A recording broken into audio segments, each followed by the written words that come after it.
So hello students, कैसे आप लोग सब? I hope you ठीक होंगे. Once again, welcome to my channel MZ2 Classes for SC Class 9.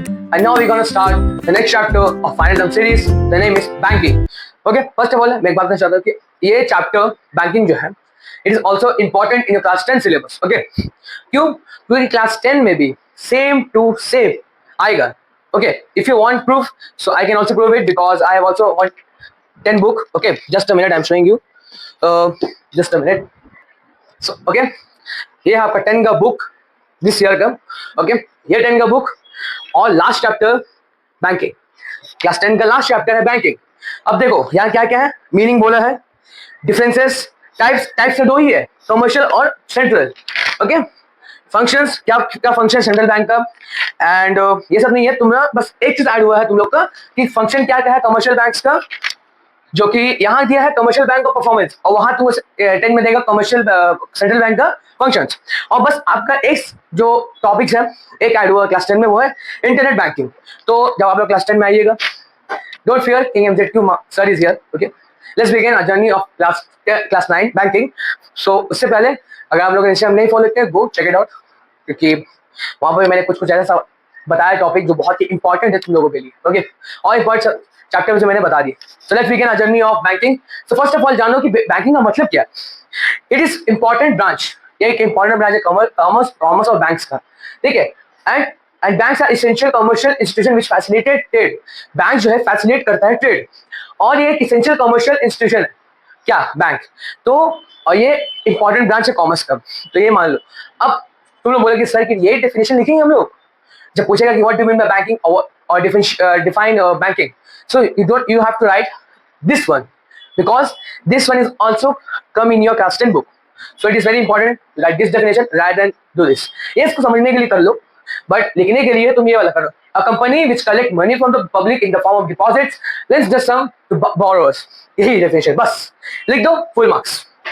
अब 2 मार्क्स से पूछेगा, मान लो तुमने एक लाइन में खत्म हुई, अब बोलो एक ही लाइन लिखा है और लिखेंगे, तो तुम क्या कर सकते हो, इसके ऊपर ये जो लाइन है उसको ऐड कर देना. हाँ, अगर जैसा पूछा कि मान लो कि लॉन्ग क्वेश्चन में पूछा, अगर लॉन्ग क्वेश्चन में पूछा कि what is mean by banking, what is banking, तो तुम ये लिखना पहले, उसका बाद ये लिख देना. अगर शॉर्टली लिखा हो कि डिफाइन बैंकिंग, ओके, शॉर्टली लिखा हो डिफाइन बैंकिंग, तो तुम लिख देना ये वाला कंपनी वाला. ओके, और क्योंकि क्लास 10 में ये डेफिनेशन लिखना है प्लस फीचर्स लिखना है, क्या क्या फीचर है बैंकिंग का. ओके, सो अब हम लोग बढ़ते हैं टाइप्स. क्या क्या टाइप्स है. सेंट्रल बैंक, कमर्शियल बैंक, दो बैंक का है.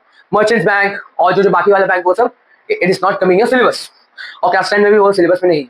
इसलिए सेंट्रल बैंक क्या है, सबका क्या बोलते तुमने, बाप बोलते हैं ना, सबका फादर है. ओके, सब बैंक का, जैसा RBI, तो रिजर्व बैंक ऑफ इंडिया, हम लोग का जितना भी बैंक है कमर्शियल बैंक है, उन सब का हेड है, फादर है.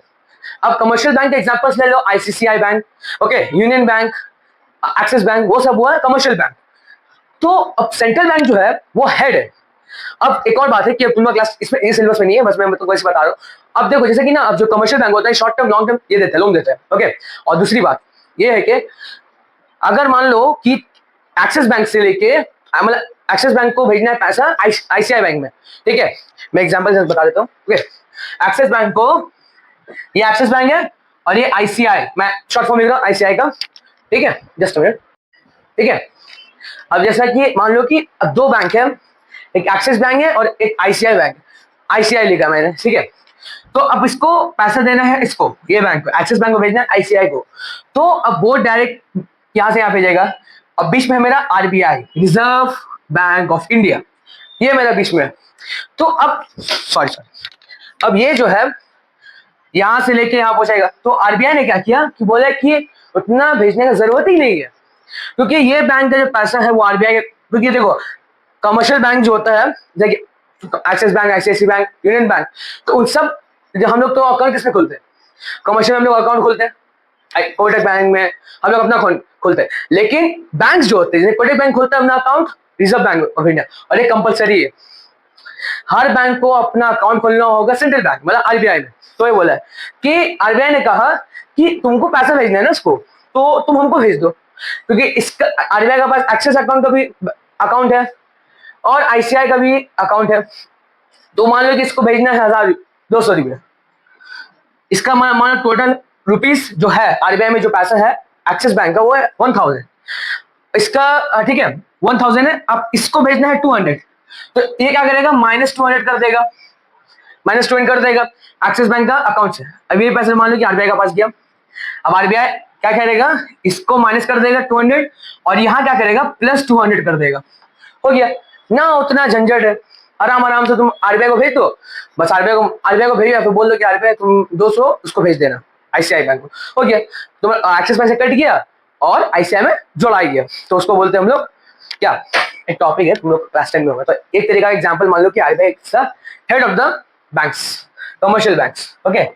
अब तुम लोग ने 1 रुपया का नोट देखा होगा, मैं स्क्रीन में आ भी किया होगा, 1 रुपया का नोट देखा होगा, तुम लोग के फादर्स लोग ने देखा होगा 1 रुपया का नोट, तो वो मिनिस्ट्री ऑफ फाइनेंस देते हैं, वो जो है मिनिस्ट्री ऑफ फाइनेंस ही करते हैं। देखो मनी जो बनाते हैं वो इश्यू करते कौन, सेंट्रल बैंक, कमर्शियल बैंक को अलाउड नहीं, लेकिन जो 1 रुपया का नोट था, 1 रुपीस नोट जो था, वो सिर्फ अथॉरिटी दिया गया है किसको, मिनिस्ट्री ऑफ फाइनेंस को, जो अभी बंद हो गया।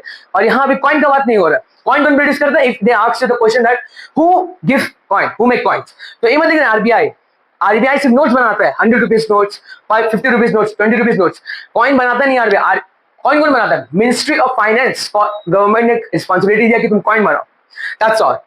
और सेंट्रल बैंक पैसा कलेक्ट करता है सबसे on behalf of government, government को पैसा नहीं लेगा, नेशनल गवर्नमेंट को पैसा नहीं लेगा, तो वो रिजर्व बैंक को रखा है कि तुम पैसा कलेक्ट करो सबसे, ठीक है, दैट्स ऑल। तो ये आपका नॉलेज के लिए था, जब क्लास 10 में पढ़ेगा तो मैं आपको पहले रिकैप देते रहो, ठीक है। अब हमने पढ़ते टॉपिक में, ओके, तो वही हुआ कि सेंट्रल बैंक क्या हेड है, कमर्शियल बैंक है उसका सब्स्टिट्यूट है, अलग अलग, ठीक है। तो इससे हम समझ गए, अब मैं डिफरेंस पढ़ोगे तो और अच्छे समझ में आएगा। तो बस अब हम लोग पढ़ते हैं commercial bank performance, commercial bank क्या परफॉर्म्स करता है। तो पहले है तुम लोग का एक्सेप्ट डिपॉजिट, एक्सेप्ट डिपॉजिट है तुम लोग का पहला। तो इसमें एक्सेप्ट डिपॉजिट का मतलब क्या हुआ, एक्सेप्ट डिपॉजिट एक ऐसा मेन फंक्शन है कमर्शियल बैंक का, ये अट्रैक्ट करता है फॉर द डिपॉजिट को, for the purpose of making loan, loan बनाने मेकिंग के लिए, इन्वेस्टमेंट करने के लिए। People deposited money in bank, okay, for the sake of safety. क्यों आदमी लोग पैसा ना डिपॉजिट करते हैं, क्यों तुम्हारी फैमिली लोग पैसा, क्यों तुम्हारे फादर क्यों पैसा डिपॉजिट करते हैं बैंक में, क्योंकि उन लोग को मालूम है कि बैंक में रहेगा तो सेफ्टी रहेगा, safety and for earning interest, अब कोई इंटरेस्ट दिखा अर्निंग करने के लिए करता है, वो हुआ। अब हम लोग पढ़ेंगे फिक्स डिपॉजिट। फिक्स डिपॉजिट को तुम मान लो as an important, fix deposit को मानो एज एन इम्पॉर्टेंट, ठीक है, इंपॉर्टेंट है ये वाला, क्योंकि देखो बाकी देखो ये पूछेगा नहीं कि ये सब पूछेगा कि define what is mean by fixed deposit, तो एक अलम्पशन है, इस deposit for a fixed time period, एक फिक्स टाइम पीरियड देगा, अब तुमको उसी टाइम डिपॉजिट करना। मान लो कि आज 5 बजे तक हमको पैसा दे देना है, तो हमको देना ही होगा, ये fix deposit, okay. This deposit are repayable on the expiry of the state period, इसको रीपे भी कर सकते हैं अगर इसका 5 बजे का बाद देंगे तो। Generally the time period very from the 3 months to 5 years, 3 महीने से लेकर 5 महीने तक हम लोग कर सकते हैं। अब है सेविंग डिपॉजिट, समझिए सेविंग डिपॉजिट का सेविंग हम रखा है फ्यूचर के लिए, पर यहाँ क्या, in this deposit money can be withdraw for specific number of times in a week.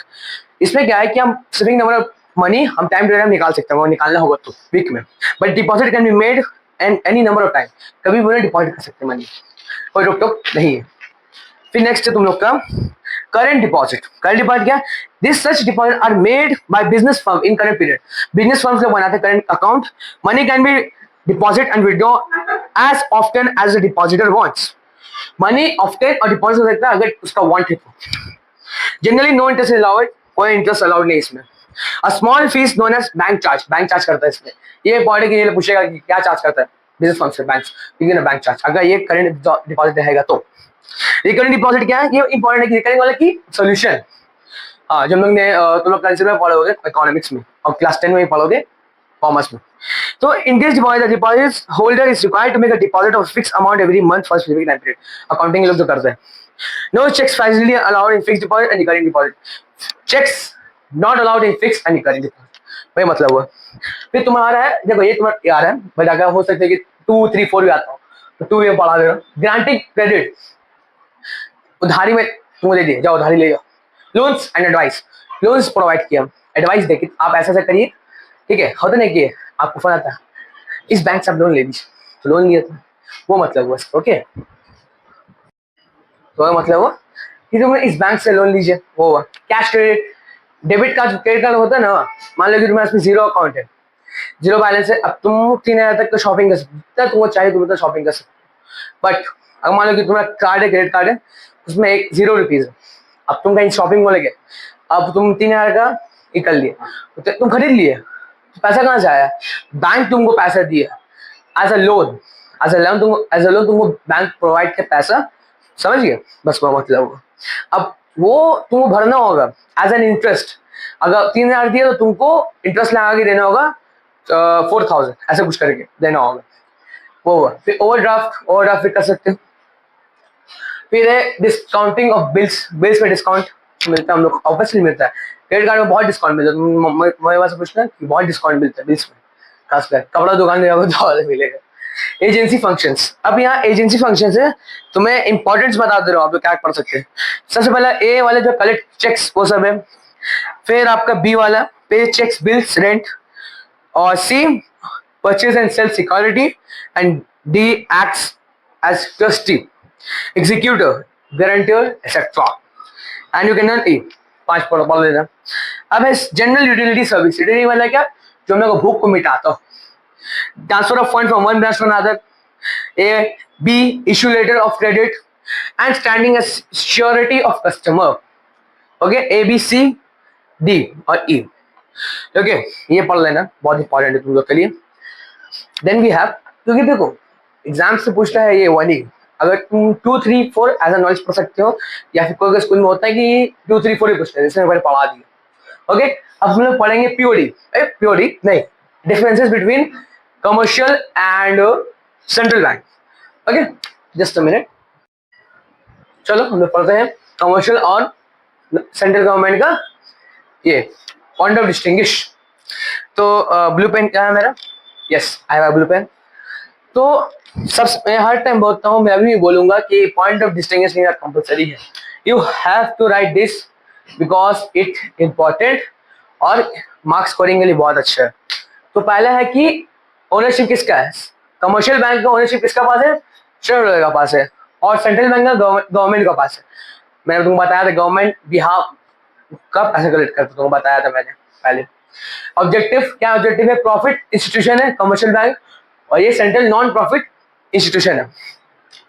ये वाला सबसे इंपॉर्टेंट है, ये वाला सबसे important, issue of notes most important है, बहुत इंपॉर्टेंट है ये वाला। ठीक है, तो कमर्शियल इशू नहीं कर पाएगा, लेकिन हैज मोनोपोली, सेंट्रल का पास मोनोपोली है इशू करने का नोट, गवर्नमेंट इसको अथॉरिटी दी है। अब नंबर, कमर्शियल बैंक सेवरल बहुत होता है, Union, ICIC, Axis, Kotak Mahindra, Bandhan Bank, बहुत सारे। बट सेंट्रल एक, Reserve Bank of India. You can also give examples if you want. Designations of the chief executive, तो कमर्शियल बैंक का चीफ एग्जीक्यूटिव कौन होता है? हेड, चेयरमैन या चेयरपर्सन हम लोग बोलते हैं। और सेंट्रल का कौन है? गवर्नर होते ना, कि मैनेज करता है, मैनेजर उस समय चीफ एग्जीक्यूटिव। तो कमर्शियल में चेयरमैन बोल सकते हैं, चेयरपर्सन बोल सकते हैं, लेकिन सेंट्रल में है सिर्फ governor. It should be financial government also. Okay, ये मतलब हुआ। अब हम लोग पढ़ेंगे कि types of bank account. Okay, so first of all take this screenshot and we move to types of bank account. Okay, so अब हम लोग पढ़ेंगे types of bank account. Okay, तो पहला तुम लोग का है करेंट डिपॉजिट, फिर सेविंग डिपॉजिट, फिर रिकरिंग, फिक्स्ड। तो 1 ऐसा, फिर ऐसा, फिर ऐसा। मैंने क्या एरो बनाया? ओके, तो 1 से लेके 3, चलो ये तो मजे में बना है। तो मतलब हाँ, करेंट डिपॉजिट सिंपली मैंने लिखा है that sheet you have to learn, और शायद कुछ पढ़ने जरूरत नहीं है। हाँ, लास्ट पेज में एक डिफरेंसेस लिखा हुआ रहता है वहां पर, बस वो ही लर्न करना आपको। ठीक है, मैं वो भी दे दूंगा कि कौन कौन से पॉइंट्स आपको लर्न करना है। ठीक है, पहले हम लोग ये कर लेते हैं, उसके बाद तो current deposit open generally by businessman, generally businessman ही करेंट डिपॉजिट खोलते हैं। एक पर्सन या फिर फर्म ओपन कर सकते हैं ये अकाउंट एक डिपॉजिट करके, एक सर्टेन अमाउंट डिपॉजिट करते हैं। कितना देना होगा? 5,000 देना होगा अगर वो अकाउंट को खोलना है तो। फिर नो रिस्ट्रिक्शंस ऑन विड्रॉ, कोई रिस्ट्रिक्शन नहीं विड्रॉ में। Overdraft facilities available. ओके, ये हो गया। फिर सेविंग डिपॉजिट, ये 2% जॉइंट नेम के साथ ओपन होता है। पर्सन कैसे खोल सकते हैं इसको? 500 रुपया दे के खोल सकते हैं। फिर विड्रॉ लिमिटेड है, लिमिटेड विड्रॉ है और ओवरड्राफ्ट फैसिलिटी नहीं है। फिर then we move to recurring deposit, the top one. अब उसका है कि कस्टमर अलाउड है डिपॉजिट करना एक सर्टन, हाँ 10-20 रुपया दे के जितना दिन तुमको चलाना है तुम वो वाला अकाउंट को चलाओ, बट हर महीना तुमको 10-20 जितना भी तुम दे सकते हो उतना दो। किसमें? Recurring deposit. मतलब कि ये एक अच्छा डील है, लेकिन इसमें एक तो बुराई है, कुछ होगा ना, इतना अच्छा फैसिलिटी नहीं तो कुछ तो बुराई भी होना चाहिए। तो क्या? Withdraw and cheques facility not available. इसमें विड्रॉ और चेक फैसिलिटी अवेलेबल नहीं है। तो इतना तुमको 10-20 रुपया तुमको बोल रहा तो तुम दोगे नहीं। क्या? फिर हम लोग का है downfall, fix deposit. Fix deposit, a person make a deposit of money into one lump sum for a specific time, say 1 year, 3 year or more। ये आदमी लोग मेक डिपॉजिट करता है मनी का एक वन लमसम है एक स्पेसिफिक टाइम, चाहे वो 1 साल हो, 3 से उससे ज्यादा भी हो सकता है। और इसमें कोई विड्रॉ अलाउड नहीं है from account before expiring of specific period.